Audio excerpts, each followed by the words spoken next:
இரக்கமுள்ள இயேசுவே, உம்முடைய நேச பிள்ளைகளாகிய நாங்கள் இயேசுவின் மகா பரிசுத்த திரு இருதயத்தின் நினைவு நாளிலே அந்த இதயத்திலிருந்து பொங்கி வழிகின்ற இறையிறக்கத்தை நாடி இந்த இறையிறக்க ஜெபமாலையை பக்தியோடு ஜெபித்திருக்கிறோம். எங்கள் குடும்பங்களுக்காக, தம்பதியர்களுக்காக, பிள்ளைகளுக்காக, இளைஞர்கள், இளம்பெண்களுக்காக, எம் பங்கினுடைய எல்லா அமைப்புகளுக்காக ஜெபித்திருக்கிறோம். அதை உம்முடைய இதயத்திற்கே ஒப்புக் கொடுக்கிறோம். இயேசுவின் மகா பரிசுத்த இதயத்திற்கு ஒப்புக் கொடுக்கப்படுகின்ற எல்லாம் அற்புத விதமாய் ஆசீர்வதிக்கப்படும் என்ற நம்பிக்கையிலே நாங்கள் இருக்கிறோம். உம்மை நாங்கள் விசுவசிக்கிறோம். உம்மில் எங்கள் நம்பிக்கையை வைக்கிறோம். எங்கள் பணவீனத்திலும் இயலாமையிலும் எங்களுக்கு உதவி செய்ய வந்திருளும். உம்மை அனைவரும் அறிந்து நேசிக்கும்படி செய்ய எங்களுக்கு வரம் தாரும். அணை கடந்த உமது அன்பின் நம்பிக்கை வைக்கவும், உமது மகிமைக்காகவும், எங்கள் மீட்புக்காகவும், உலகிலும் எம்மில் உள்ள தீய சக்திகள் முறியடிக்கவும் எமக்கு வரமருளும். ஆன்மாக்களுக்கான ஜெபம். ஆண்டவரே, உமது எல்லையற்ற அன்பினால் எல்லா பாவிகளையும் மன்னித்து உமது நீதியின் வழியில் நடக்க நீர் விருப்பமாயிருக்கிறீர். கோயிலுக்கு வராதவர்கள், கடவுளை தேடாதவர்கள், பாவ வழியில் வாழ்ந்து கொண்டிருக்கிறவர்களையும் உம்முடைய இரக்கத்தினால் நீர் மீட்டருளும். இவர்களை சார்ந்தவர்களையும் தீமையின் கொடுமையிலிருந்து பாதுகாத்தருளும். தீமை செய்ய அனைவரையும் மீட்டருளும். இறைவனின் இரக்கம் தீயவர்களும் பாவிகளும் மீதும் அதிகமாய் பொங்கி வழிவதாக.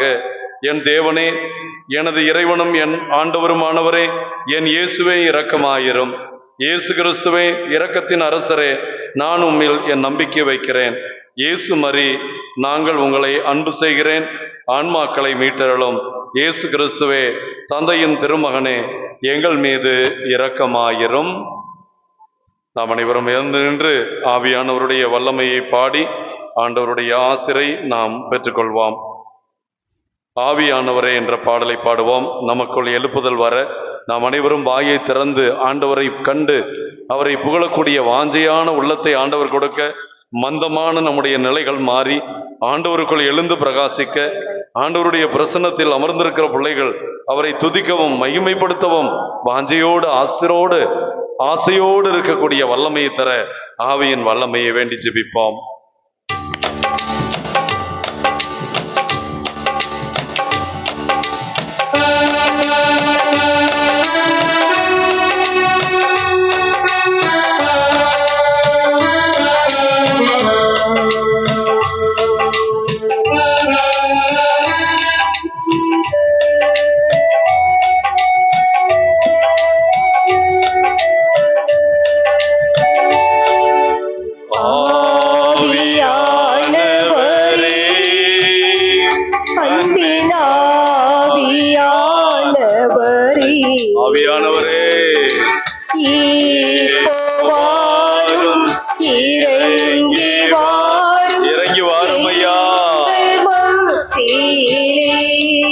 இப்பொழுது வாரும் ஆண்டவரே, இறங்கி வாரும் ஆண்டவரே, எங்கள் மத்தியிலே. சேர்ந்து பாடுங்க.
வானக வல்லமையை தாரும் ஆண்டவரே. உம்மை கேட்கிற பிள்ளைகளை ஆசீர்வதியும் ஆண்டவரே.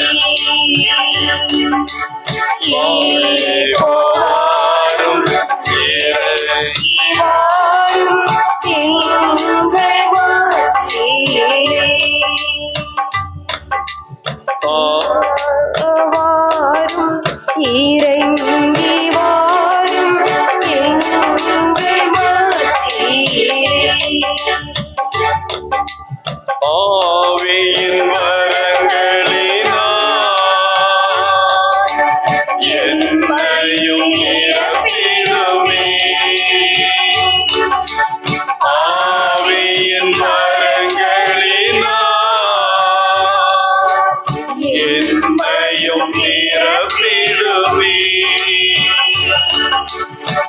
எழுந்து ஜொலிக்க என்னை ஓற்றும் இந்த வேளையிலே,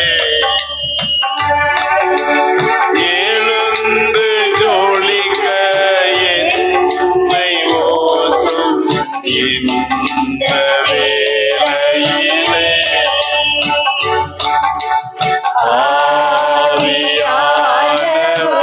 வல்லமையுள்ள ஆவியானவரே, கிருபையோடு உம் பிள்ளைகள் மீது இறங்கி வரும் ஆண்டவரே.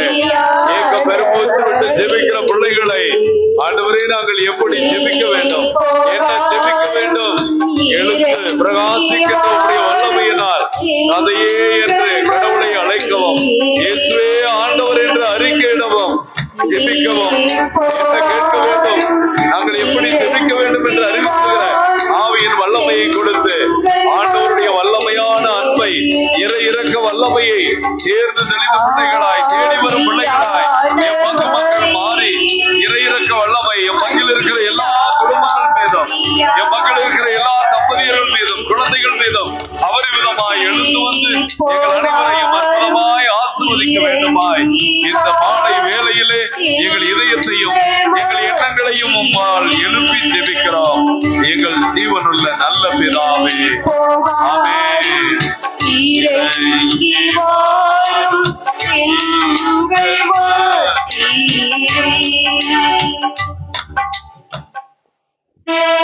முழந்தால் படியிட்டு மாண்புயர் கீதம் பாடுவோம்.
பெருமை ஆட்சிமையோடு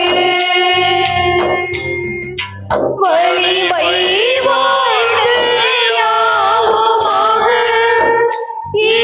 இருவரிடமாய் வருகின்றவராம் தூய ஆவி ஆனவர்க்கும் அளவில்லாத சம புகழ்ச்சி என்றுமே உண்டாகவே. திரியக தேவன் வாழ்கவே. வாணி நின்று அவர்களுக்கு அப்பம் அளித்தீரே, இனிமேலாம் தன்னகத்தை கொண்ட அப்பம் நீதுவே. ஜெபிப்போமாக. இறைவா, இந்த வியப்புக்குரிய திருவருட்சாதனத்திலே உம்முடைய திருப்பாடுகள் நினைவை எங்களுக்கு விட்டு சென்றே.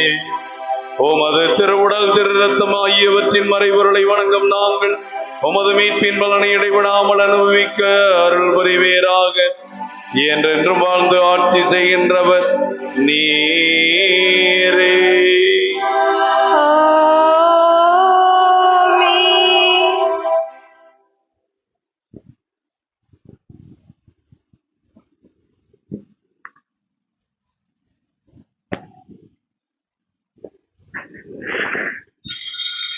எல்லாம் வல்ல இறைவன் தந்தை, மகன், தூய ஆவியானவர் உங்களையும் உங்கள் குடும்பங்களையும் இறை இரக்க வல்லமையினால் நிறைவாக ஆசீர்வதிப்பாராக.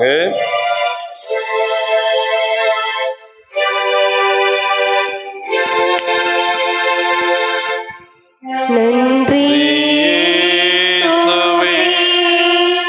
நன்றி இயேசுவே, நன்றி இயேசுவே, நன்றி இயேசுவே.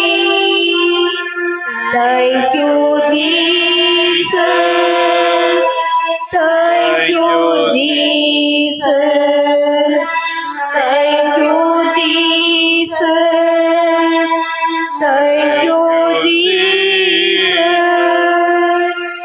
மரியே வாழ்க, மரியே வாழ்க, மரியே வாழ்க, மரியே வாழ்க.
தமிழால் உன் புகழ் பாடி தேவாரம் தினம் வாழ வருவாய் திருநாயகா, வரம் தருவாயே உருவானவா.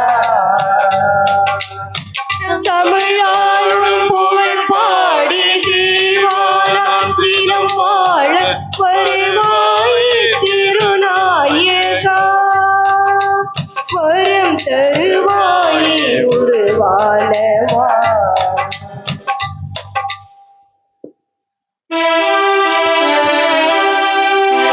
தந்தை, மகன், தூய ஆவியின் பெயராலே.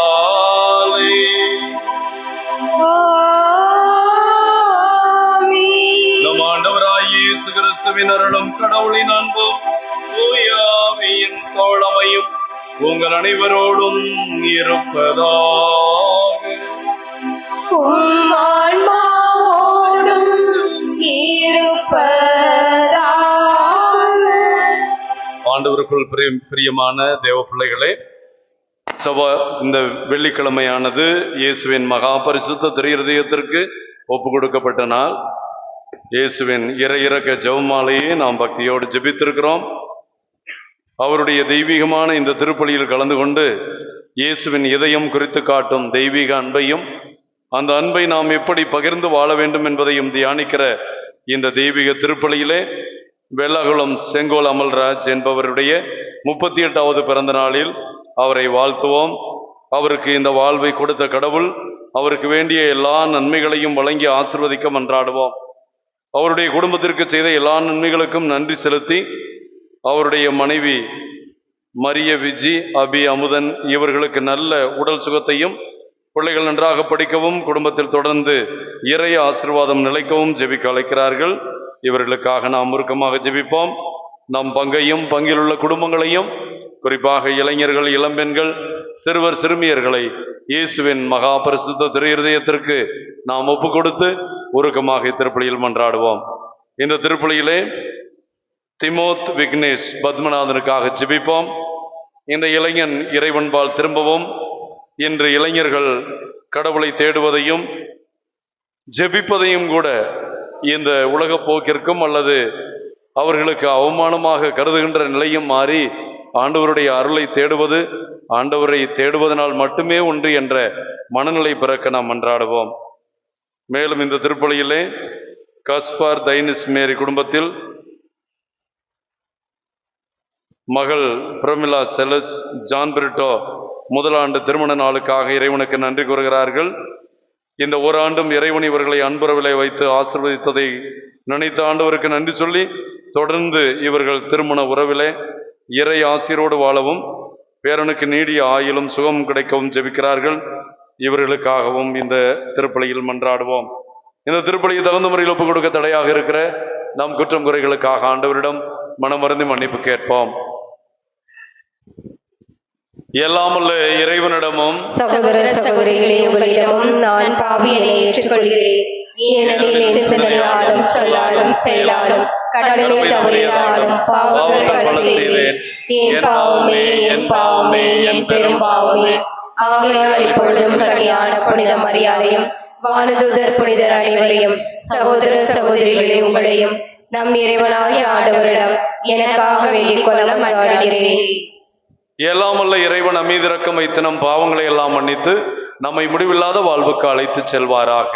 ஆமென். ஆண்டவரே இரக்கமாயிரும். ஆண்டவரே இரக்கமாயிரும். கிறிஸ்துவே இரக்கமாயிரும். கிறிஸ்துவே இரக்கமாயிரும். ஆண்டவரே இரக்கமாயிரும். ஆண்டவரே இரக்கமாயிரும். ஜெபிப்போமாக.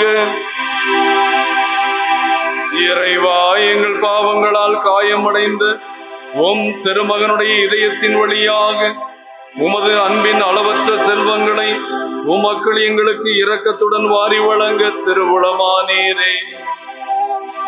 அதனால் நாங்கள் அவரை பக்தி பற்றுதலுடன் வழிபடவும், இந்த வெள்ளிக்கிழமை வழிபாடு வழியாக எங்கள் பாவங்களுக்கு கழுவாயை கண்டுபிடிக்கவும், எங்கள் வாழ்வில் தகுந்த முறையில் நாங்கள் மறையுண்மைகளை நிறைவேற்றியும் அருளை பெறவும் அருள் புரிவீராக.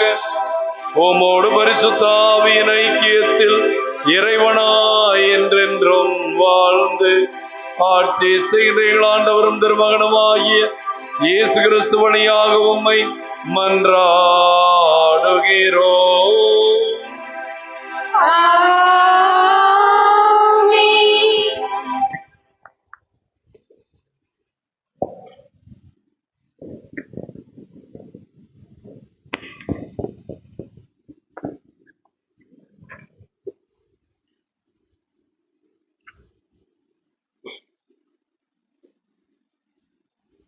முதல் வாசகம். உலர்ந்த எலும்புகளை ஆண்டவரின் வாக்கை கேளுங்கள். என் மக்களே, உங்களை உங்கள் கல்லறையினின்று மேலே கொண்டு வருவேன். இறைவாக்கினர் எசேக்கியேல் நூலிலிருந்து வாசகம். அதிகாரம் 37, இறை திரு வசனங்கள் 1-14 வரை. அந்நாட்களில் ஆண்டவரின் ஆற்றல் என் மீது இறங்கியது.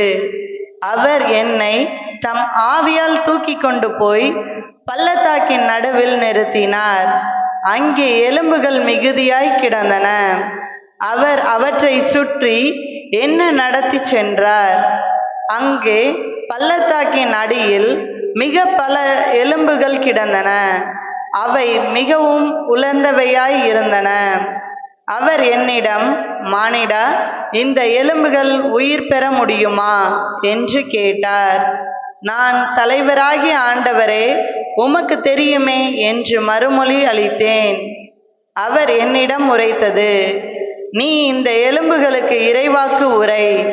உலர்ந்த எலும்புகளே, ஆண்டவரின் வாக்கை கேளுங்கள் என்று சொல். தலைவராகிய ஆண்டவர் இந்த எலும்புகளுக்கு இவ்வாறு கூறுகிறார், நான் உங்களுக்கு உயிர் மூச்சு புகச் செய்வேன், நீங்கள் உயிர் பெறுவீர்கள். நான் உங்களை நரம்புகளால் தொடுப்பேன், உங்கள் மேல் சதையை பரப்புவேன், உங்களை தோலால் மூடுவேன். பின் உங்களுக்குள் உயிர் மூச்சு புகச் செய்வேன், நீங்களும் உயிர் பெறுவீர்கள். அப்போது நானே ஆண்டவர் என அறிந்து கொள்வீர்கள். எனவே எனக்கு கட்டளையிட்டபடி இறைவாக்கு உரைத்தேன். நான் இறைவாக்கு உரைக்கையில் உராயும் ஓசை கேட்டது. ஒவ்வொரு எலும்பும் தனக்குரிய எலும்புடன் சேர்ந்து கொண்டது. நான் பார்க்கையிலேயே அவற்றில் நரம்பு ஏற்பட்டது. சதை தோன்றி தோல் அவற்றின் மேல் மூடியது.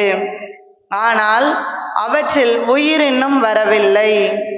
பின்னர் அவர் என்னிடம், உயிர் மூச்சுக்கு இறைவாக்கு உரை மானிடா, இறைவாக்கு உரைத்து உயிர் மூச்சிடம் சொல். தலைவராகிய ஆண்டவர் கூறுவது இதுவே: 4 காற்றிலிருந்து உயிர் மூச்சு வா, நீ வந்து கொலையுண்ட இவர்களுக்குள் புகு. இப்போது இவர்கள் உயிர் பெறுவர். எனவே அவர் எனக்கு கட்டளையிட்டவாறு இறைவாக்கு உரைக்கிறேன். உடனே அவர்களுக்குள் உயிர் மூச்சு புகுந்தது. அவர்கள் உயிர் பெற்று காலூன்றி மாபெரும் பறைத்திரள் மேல் நின்றனர். அவர் மேலும் என்னிடம் கூறியது: மானிடா, இந்த எலும்புகள் இஸ்ரேல் வீட்டார் அனைவரையும் குறிக்கும். அவர்களே, எங்கள் எலும்புகள் உலர்ந்து போயின, எங்கள் நம்பிக்கை அற்று போயிற்று, நாங்கள் தூண்டப்பட்டு விட்டோம் என சொல்கிறார்கள். நாங்கள் துண்டிக்கப்பட்டு விட்டோம் என சொல்கிறார்கள். எனவே இறைவாக்கு உரைத்து அவர்களிடம் சொல். தலைவராகிய ஆண்டவர் கூறுவது இதுவே: என் மக்களே, இதோ நான் உங்கள் கல்லறைகளை திறக்கப் போகிறேன். உங்களை உங்கள் கல்லறையின்றி மேலே கொண்டு வருவேன். உங்களுக்கு இஸ்ரேல் நாட்டை திரும்ப கொடுப்பேன். அப்போது என் மக்களே, நான் உங்கள் கல்லறைகளை திறந்து உங்களை அவற்றினின்று வெளியே கொணர்கையில் நானே ஆண்டவர் என்பதை அறிந்து கொள்வீர்கள். என் ஆவியை உங்கள் மீது பொழிவேன், நீங்கள் உயிர் பெறுவீர்கள். நானும் உங்களை உங்கள் சொந்த நாட்டில் குடியமர்த்துவேன். ஆண்டவராகிய நான் உரைத்தேன், நானே இதை செய்தேன் என அப்போது அறிந்து கொள்வீர்கள் என்கிறார் தலைவராகிய ஆண்டவர். ஆண்டவரின் அருள்வாக்கு. இறைவனுக்கு நன்றி. பதிலுரை பாடல். பல்லவி. ஆண்டவருக்கு நன்றி செலுத்துங்கள், ஏனெனில் அவர் நல்லவர், என்றென்றும் உள்ளது அவரது பேரன்பு. பல்லவி. ஆண்டவருக்கு நன்றி செலுத்துங்கள், ஏனெனில் அவர் நல்லவர், என்றென்றும் உள்ளது அவரது பேரன்பு. ஆண்டவரால் மீட்டெடுத்தேன், எதிரியின் கையினின்று அவரால் மீட்கப்பட்டேன். கிழக்கினின்றும் மேற்கினின்றும் வடக்கினின்றும் தெற்கினின்றும் பல நாடுகளினின்றும் ஒன்று சேர்க்கப்பட்டேன். செல்வார்களாக. பல்லவி. ஆண்டவருக்கு நன்றி செலுத்துங்கள், ஏனெனில் அவர் நல்லவர், என்றென்றும் உள்ளது அவரது பேரன்பு. பாலை நிலத்தில் பால்வெளியில் சிலர் அலைந்து திரிந்தனர். குடியிருக்குமாறு ஒரு நகருக்குள் செல்ல அவர்கள் வழி காணவில்லை. பசியுற்றனர், தாகமுற்றனர், மனசோர்வுற்று களைத்து போயினர். பல்லவி. ஆண்டவருக்கு நன்றி செலுத்துங்கள், ஏனெனில் அவர் நல்லவர், என்றென்றும் உள்ளது அவரது பேரன்பு. தம் நெருக்கடியில் ஆண்டவரை கூவி அழைத்தனர். அவர்களுக்குற்ற துன்பங்களிலிருந்து அவர்களை அவர் விடுவித்தார். நேரிய பாதையில் அவர்களை வழிநடத்தினார். குடியிருக்கும் நகரை அவர்கள் அடையச் செய்தார். பல்லவி. ஆண்டவருக்கு நன்றி செலுத்துங்கள், ஏனெனில் அவர் நல்லவர், என்றென்றும் உள்ளது அவரது பேரன்பு. ஆண்டவரின் பேரன்பை முன்னிட்டு, மானிடர்களுக்கு அவர் செய்த வியத்தகு செயல்களை முன்னிட்டு அவர்கள் அவருக்கு நன்றி செலுத்தினார்களாக.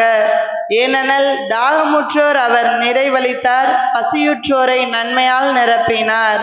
பல்லவி. ஆண்டவருக்கு நன்றி செலுத்துங்கள், ஏனெனில் அவர் நல்லவர், என்றென்றும் உள்ளது அவரது பேரன்பு.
அதிகாரம் 22 இறைவார்த்தைகள் 34 40 முடிய. அக்காலத்தில் இயேசு சதுசேயரை வாயடைத்து செய்தார் என்பதை கேள்விப்பட்ட பரிசேயர் ஒன்று கூடி அவரிடம் வந்தனர். அவர்களிடையே இருந்த திருச்சட்ட அறிஞர் ஒருவர் அவரை சோதிக்கும் நோக்கத்துடன், போதகரே, திருச்சட்ட நூலில் தலை சிறந்த கட்டளை எது என்று கேட்டார். அவர், உன் முழு இதயத்தோடும் முழு உள்ளத்தோடும் முழு மனதோடும் உன் ஆண்டவராகிய கடவுளிடம் அன்பு செலுத்து, இதுவே தலை சிறந்த முதன்மையான கட்டளை. உன் மீது நீ அன்பு கூறுவது போல உனக்கு அடுத்திருப்பவர் மீதும் அன்பு கூறுவாயாக என்பது இதற்கு இணையான இரண்டாவது கட்டளை. திருச்சட்ட நூல்கள் முழுமைக்கும் இறைவாக்கு நூல்களுக்கும் இவ்விரு கட்டளைகளே அடிப்படையாக அமைகின்றன என்று பதிலளித்தார். இது ஆண்டவரின் அருள்வாக்கு. கிறிஸ்துவே உமக்கு புகழ்.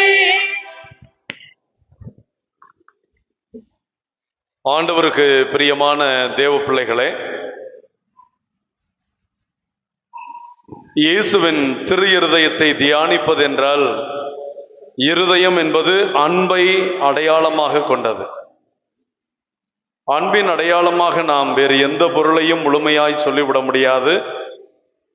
இதயத்தை அல்லது இருதயத்தை தான் அன்பின் வடிவமாக நாம் கொண்டிருக்கிறோம்.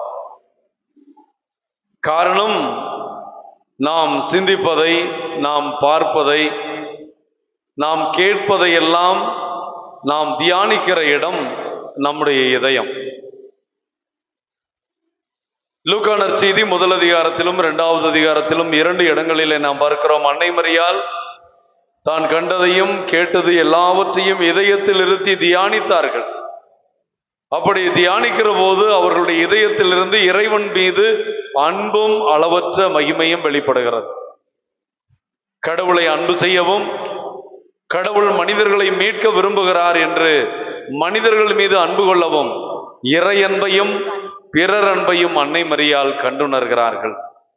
ஆக இதயத்தை நாம் திரும்பி பார்க்க வேண்டும் என்று இறைவன் விரும்புகிறார். விவிலியத்திலே சொல்லப்பட்டிருக்கிறது, உன் இதயத்தை நீ காவல் செய், ஏனென்றில் அந்த இதயத்திலிருந்து எழுகின்ற எண்ணங்களே உன் வாழ்க்கையின் போக்கை நிர்ணயிக்கும் என்று சொல்லுகிறார். மனிதா, உன் இதயத்தை நீ காவல் செய், அந்த இதயத்திலிருந்து தோன்றுகின்ற எண்ணங்கள் படிதான் உன் வாழ்க்கையின் போக்கு இருக்கும் என்று விவிலியத்தில் சொல்லப்படுகிறது. ஆக நாம் இதயத்தை அன்பாக பார்க்கிறோம். அந்த அன்பாகவே கடவுள் இருக்கிறார் என்று விவிலியத்திலே 1 யோவான் 4:20 கடவுள் அன்பாக இருக்கிறார் என்று பார்க்கிறோம்.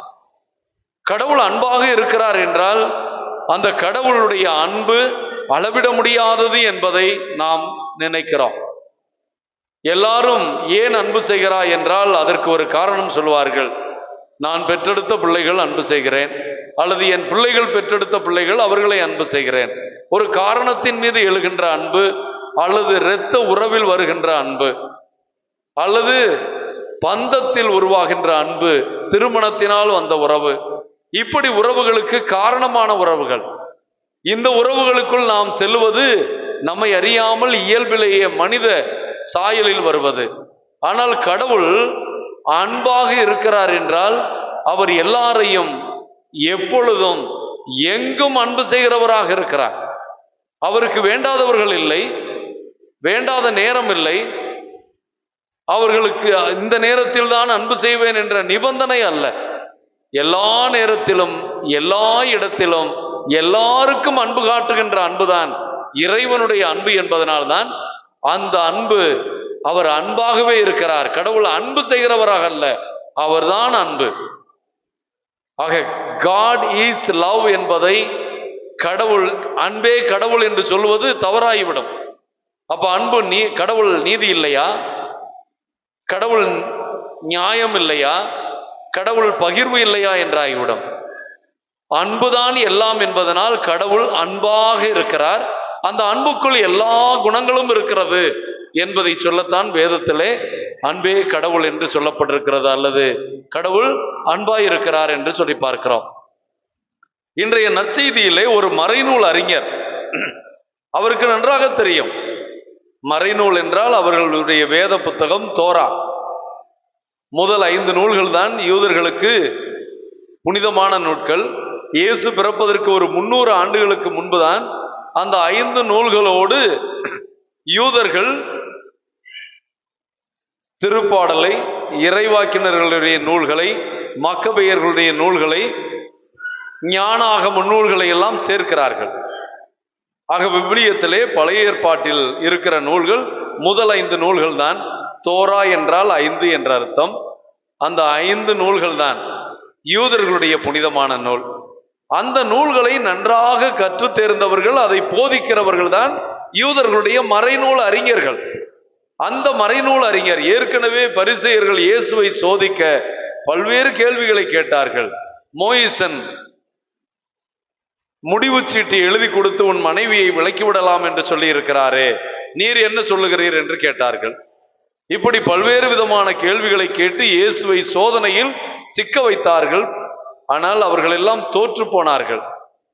இப்பொழுது மறைநூல் அறிஞர்களை பரிசேயர்கள் அழைத்து வருகிறார். நீங்கள் வேதத்திலிருந்து இயேசுவை சோதிக்க ஒரு கேள்வி கேளும், அவரை மாட்டிவிடும், அதை வைத்து நாம் மக்களுக்கு எதிராக அவரை தூண்டி விடுவோம் என்று அவர்கள் பார்க்கிறார்கள்.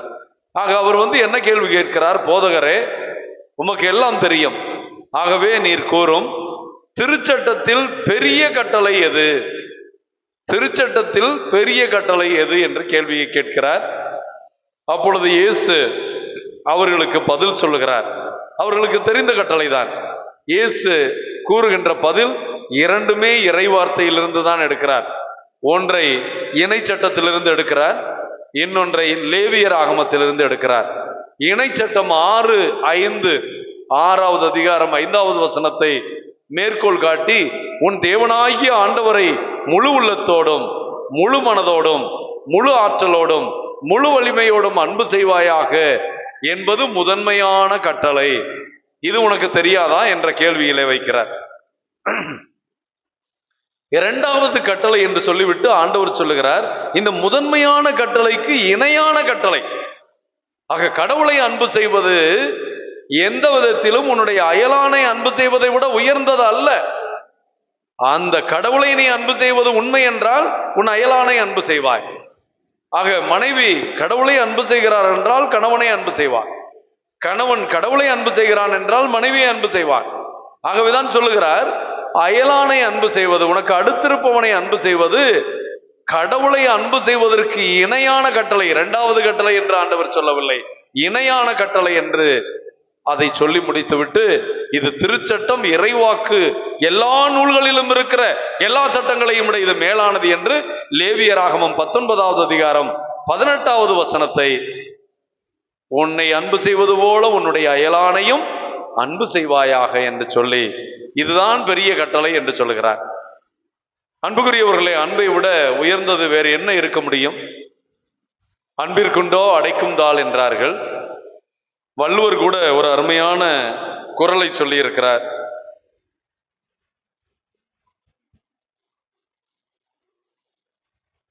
எழுபத்தி 5வது குறள், அன்பிலார் எல்லாம் தமக்குரியர், அன்புடையார் என்றும் உரியர் பிறருக்கு.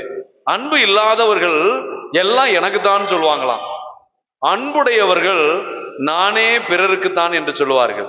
ஆக அன்பு தன்னை பிறருக்கு கொடுக்கக்கூடியது. அன்பில்லாதவர்கள் சுயநலவாதியாக இருப்பார்கள் என்பதை அவர் விளக்குவதை பார்க்கிறோம். ஆக இறையன்பும் பிறரன்பும் நம்முடைய கிறிஸ்தவத்தினுடைய அடிப்படைகள். நாம் கடவுளை அன்பு செய்கிறோம் என்று சொல்லிக்கொண்டு நம்முடைய அயலாரை அன்பு செய்யவில்லை என்றால் நாம் பொய்யர்கள் என்று வேதம் சொல்கிறது. அன்பே கிறிஸ்து, அன்பே கடவுள், அன்பே கிறிஸ்தவம். அன்பு மயமாக கடவுளையும் நம் அயலானையும் அன்பு செய்து வாழ ஆண்டவர் தன் திரு இருதயத்தை திறந்து தன் கரங்களை விரித்து அன்பான ஆண்டவராக இருந்து அந்த ஆண்டவருடைய அன்பின் மக்களாக வாழ அழைக்கிறார். அந்த ஆண்டவருக்கு செவிமடுத்து அன்பை நம் வாழ்வின் வழிகாட்டியாக மாற்றுவோம். ஆமென்.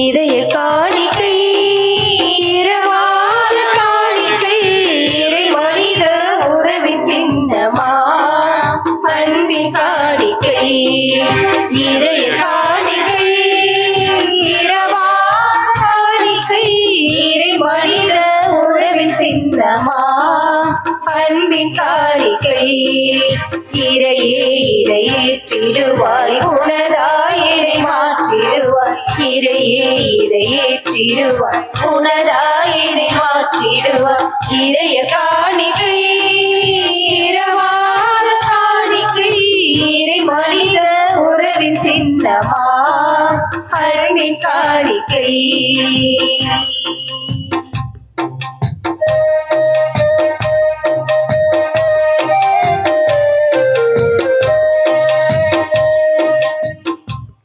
அன்புக்குரியவர்களே, உங்களுடையதும் என்னுடையதுமான திரு இருதய ஆண்டவருக்கு நாம் ஒப்புக் கொடுக்கும் இந்த திருப்பலி எல்லாமல தந்தையாகிய கடவுளுக்கு ஏற்றதாகும்படி ஜெபியுங்கள்.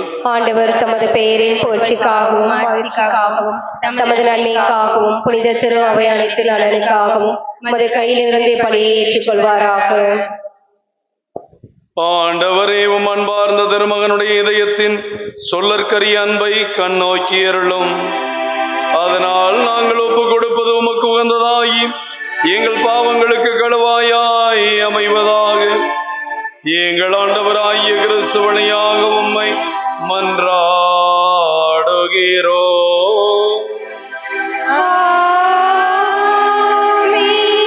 ஆண்டவர் உங்களோடு இருப்பாரா.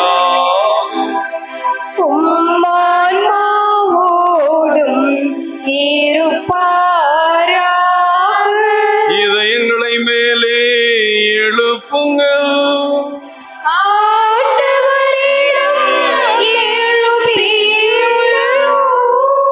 நாம் இறைவனாகிய ஆண்டவருக்கு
காணிக்கைகளை புனிதமாக்க வேண்டுமென மன்றாடுகிறோம்.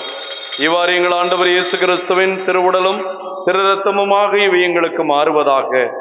அவர் பாடுபட மனமு வந்து நம்மை கையளித்த போது அப்பத்தை எடுத்து தந்தையாகிய கடவுளுக்கு நன்றி செலுத்தி அதை பிட்டு தம் சீடர்களுக்கெல்லாம் கொடுத்து அவர் கூறியதாவது: அனைவரும் இதிலிருந்து பெற்று உண்ணுங்கள், ஏனெனில் இது உங்களுக்காக கையளிக்கப்படும் என் உடல்.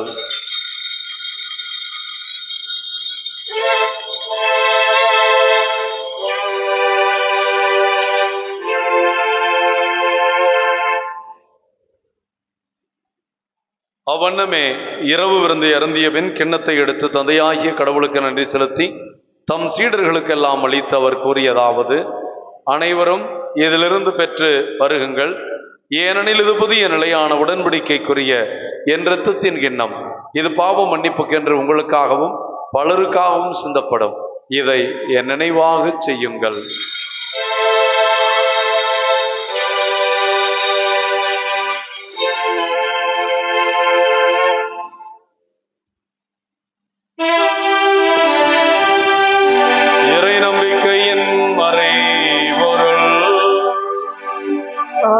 ஆண்டவரே, நீர்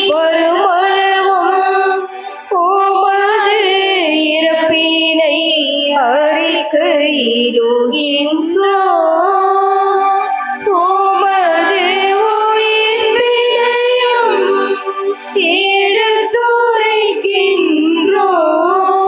ஆகவே ஆண்டவரை நாங்கள் கிறிஸ்துவின் இறப்பையும் உயிர்ப்பையும் நினைவு கூர்ந்து வாழ்வு தரும் அப்பத்தையும் மீட்பளிக்கும் கிண்ணத்தையும் உமக்கு ஒப்புக் கொடுக்கிறோம். ஓம் திருமணின்று உமக்கு ஊழியம் புரிய தகுந்தவர்களை ஏற்றுக்கொண்டீர். எனவே உமக்கு நன்றி செலுத்துகிறோம். மேலும் கிறிஸ்துவின் உடல் இரத்தத்தில் பங்கு கொள்ளும் எங்களை தூய ஆவியானவர் ஒன்று சேர்க்க வேண்டுமென உம்மை தாழ்மையுடன் மன்றாடுகிறோம். ஆண்டவரே, உலகமெல்லாம் பரது கிடக்கிறோம் திருச்சபைக்காக ஜெபிக்கிறோம். எங்கள் திருத்தந்தை பிரான்சிஸ், எங்கள் ஆயர் டி சகாயராஜ், ஏனைய ஆயர்கள், திருப்பணியாளர்கள், துறவியர், பொதுநிலையினாய் அனைவரையும், இந்த திருப்பலியை ஒப்புக் கொடுக்கிற தேவ பிள்ளைகள் ஒவ்வொருவரையும், குறிப்பாக இன்று தங்களுடைய 1ஆம் ஆண்டு திருமண நாளை கொண்டாடுகின்ற பிரமிளா செலஸ், ஜான் பிரிட்டோ இவர்களையும் இவர்களுடைய திருமண வாழ்வையும் ஆசிர்வதியும். 38வது பிறந்த நாளை கொண்டாடுகிற செங்கோல் அமல்ராஜ் இவருடைய வேண்டுதல்களை நிறைவேற்றி இவருடைய வாழ்வை உம்முடைய வல்லமையான பிரசன்னத்தினால் இதய அன்பினால் நிரப்பி ஆசிர்வதியும். எங்கள் அனைவருமையும் அன்பின் நிறைவை அடைய செய்தரலும். உயிர் தெழுவோம் என்ற நம்பிக்கையோடு வாழ்ந்திருந்து போன எல்லா சகோதர சகோதரிகளையும், யாரும் நினையாத ஆன்மாக்களையும் விண்ணக ராஜ்யத்தில் ஏற்றுக்கொள்ளும். எங்கள் குடும்பங்களில் மரித்த ஆன்மாக்களையும் உம் இறக்க அன்பினால் உம் திருமுக ஒளியை காணச் செய்தரலும். கடவுளின் கன்னித்தாயும் மாட்சிமைக்குரிய ஆரோக்கிய அன்னை, அவருடைய அன்பு கணவரான எங்கள் பாதுகாவலர் கனவின் புனித சூசையப்பர் இயேசுவின் திருத்தூதர்கள், இவ்வுலகில் உகந்தவராயிருந்த புனிதர் அனைவருடனும் நாங்கள் நிலைவாழ்வில் பங்கு கொள்ளும் தகுதி பெற்று உன் திருமகன் இயேசு கிறிஸ்து வழியாக உம்மை புகழ்ந்தேத்து மரமருள உம்மை தாழ்மையாய் வேண்டுகிறோம்.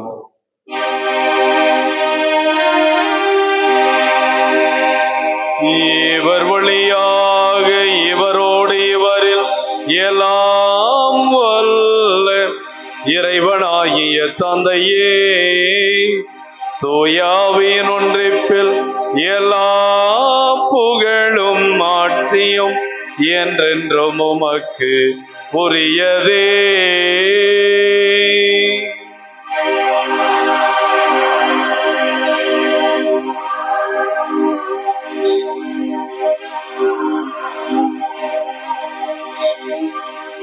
மீட்பரின் கட்டளையால் கற்பிக்கப்பட்டு தெய்வ படிப்பினையால் பயிற்சி பெற்றுள்ள நாம் கரம் பிரித்து நம் வானக தந்தையை நோக்கி ஜெபிப்போம். விண்ணுலகில் இருக்கிற எங்கள் தந்தையே, உமது பெயர் தூயது என போற்ற பெறுக. உமது ஆட்சி வருக. உமது திருவுளம் விண்ணுலகில் நிறைவேறுவது போல மண்ணுலகிலும் நிறைவேறுக. எங்கள் அன்றாட உணவை இன்று எங்களுக்கு தாரும். எங்களுக்கு எதிராக குற்றம் செய்வோரை நாங்கள் மன்னிப்பது போல எங்கள் குற்றங்களை மன்னியும். எங்களை சோதனையில் விடாதேயும், தீமையிலிருந்து எங்களை விடுவித்தருளும். ஆண்டவரே, தீமைகள், நோய்கள், பேய்கள், அங்ககார சக்திகள் எல்லாவற்றுமிருந்தும் எங்களுக்கு விடுதலை அளித்து எங்கள் வாழ்வில் அமைதியை கனிவோடரலுமை மன்றாடுகிறோம். உமது இரக்கத்தின் உதவியால் நாங்கள் பாவத்திலிருந்து எப்போதும் விடுதலை பெற்று யாதொரு கலக்கமின்றி நலமாயிருப்போமாக. நாங்கள் நம்பியிருக்கும் பேரன்பு வாழ்வையும் எங்கள் ஆண்டவர் இயேசுவின் 2ஆம் வருகையும் மகிழ்ச்சியோடு எதிர்பார்த்திருக்கின்றோம். ஏனெனில் ஆட்சியும் வல்லமையும் ஆட்சியும் என்றென்று உமது. ஆண்டவராய் இயேசு கிறிஸ்துவே, அமைதியை உங்களுக்கு விட்டு செல்கிறேன், என் அமைதியை உங்களுக்கு தருகிறேன் என்றும் சீடர்களுக்கு வாக்களித்தேரே. எங்கள் குற்றங்கள், குறைகள், பாவங்களை பாராமல் நாங்கள் மீது கொண்டிருக்கிற ஆழமான விசுவாசத்தை கண்ணோக்கி எங்களுக்கும் எங்கள் குடும்பங்களுக்கும் ஒற்றுமையும் அமைதியும் அளித்தருள திருவுளம் கொள்வீராக. என்றென்றும் வாழ்ந்து ஆட்சி செய்கின்றவர் நீரே.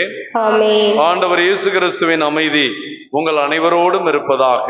உம் ஆன்மாவோடும் இருப்பதாக. ஒருவருக்கொருவர் கிறிஸ்துவின் அமைதியை அறிவித்துக் கொள்வோம். அமைதி. உலகின் பாவங்களை போக்கும் இறைவனின் செம்மறியே, எங்கள் மேல் இரக்கமாயிரும். உலகின் பாவங்களை போக்கும் இறைவனின் செம்மறியே, எங்கள் மேல் இரக்கமாயிரும். உலகின் பாவங்களை போக்கும் இறைவனின் செம்மறியே, எங்களுக்கு அமைதியை அளித்தருளும்.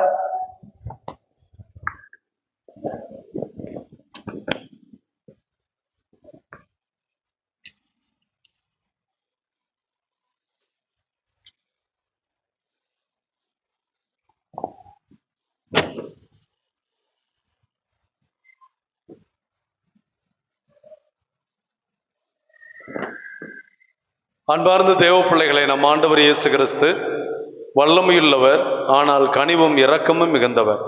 இந்த ஆண்டவருடைய திருவிருந்தில் கலந்து கொள்கிற நாம் அனைவரும் பெயர் பெற்றோர்.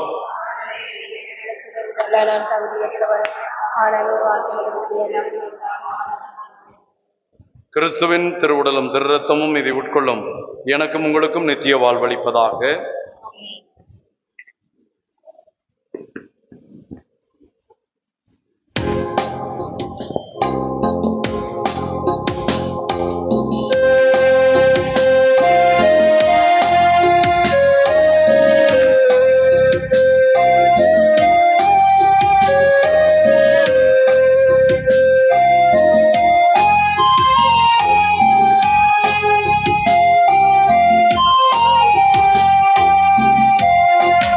செம்மறியின் விருந்துக்கு அழைக்க பெற்றோர் பேறு பெற்றோர் அவ்விருந்தை உண்டிட சென்றிடுவோம் இன்பம் பொங்க.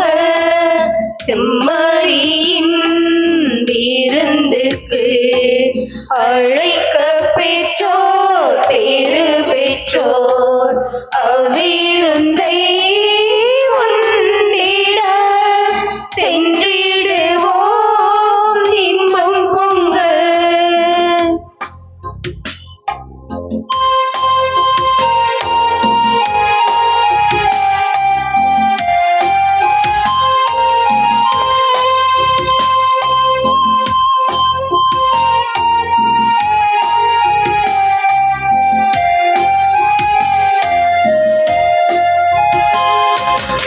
இறைவன் தரும் விருந்திது அதை உண்ண தடையென்ன?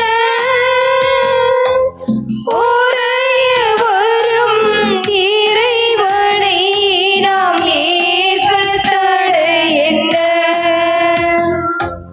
உள்ள கதவு திறந்தது அதன் உள்ளே வாழுவார். உவகை என்னும் மொழி கொணர்ந்து என்னை ஆளுவார். செம்மறியின் விருந்துக்கு அழைக்க பெற்றோர் பேறு பெற்றோர்